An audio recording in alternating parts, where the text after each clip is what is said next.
با سلام. در این ویدیو قصد دارم که نفس گردون یا گردش نفس رو براتون توضیح بدم. تکنیکی که ما میتونیم تو سازهای بادی به غیر از نی که با دندون زده میشه تو اکثر سازهای دیگه بتونیم ممتد و طولانی مدت در اون ساز بدمیم.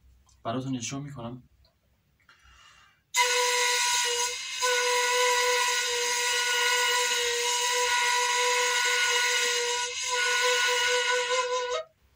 خب حالا باید چیکار بکنیم؟ ببینید ما بدن ما به طور طبیعی اصلا قادر نیست که همزمان هم تو مثلا ساز بدمیم یا فوت کنیم هم نفس بگیریم. حالا برای این مشکل رو حل کنیم باید چیکار بکنیم؟ ببین ما باید از لپامون مثل مشک نیمبون استفاده کنیم. چطور نوازنده‌های نیمبون موقعی که میخوان نفس بگیرن مشکشون رو فشار میدن؟ ما هم همین کار رو میکنیم، یعنی لپمون رو باد میکنیم. ببین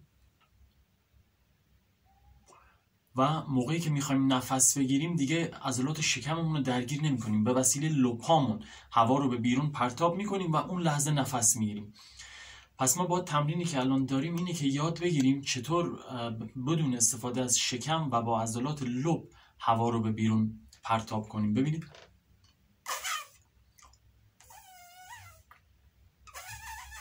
یعنی این فشاری که من با عضلات لپام به فشردهشون میکنم هوا رو به بیرون پرتاب میکنه. ببین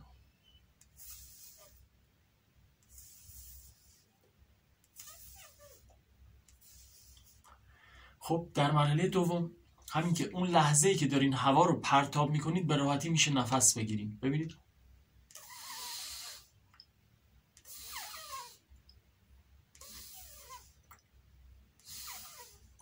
و مرحله سوم اون نفسی رو که گرفتیم رو حالا باید دوباره به ساز بیاریم. ببین یه مرحله هوا رو به بیرون پرتاب میکنیم، اول اینو یاد میگیریم، بعد که یاد گرفتیم اون همزمان که داریم هوا رو به بیرون هول میدیم با دماغمون نفس میگیریم و مرحله سه نفسی رو که گرفتیم رو دوباره رو ساز میاریم. ببین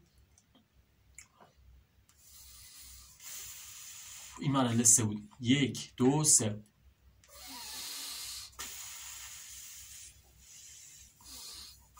و دوباره لپمون رو باد میکنیم نفس میگیریم، دوباره باد. ببین دیگه مثل چرخه‌ای با تکرار بشه.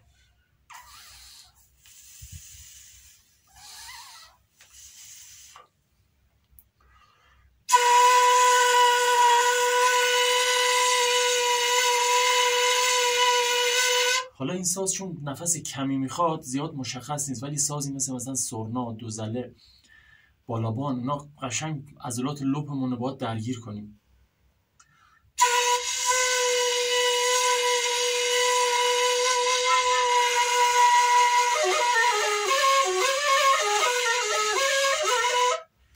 امیدوارم که مفید باشه و خوشحال میشم که نظراتتون رو برام بنویسید.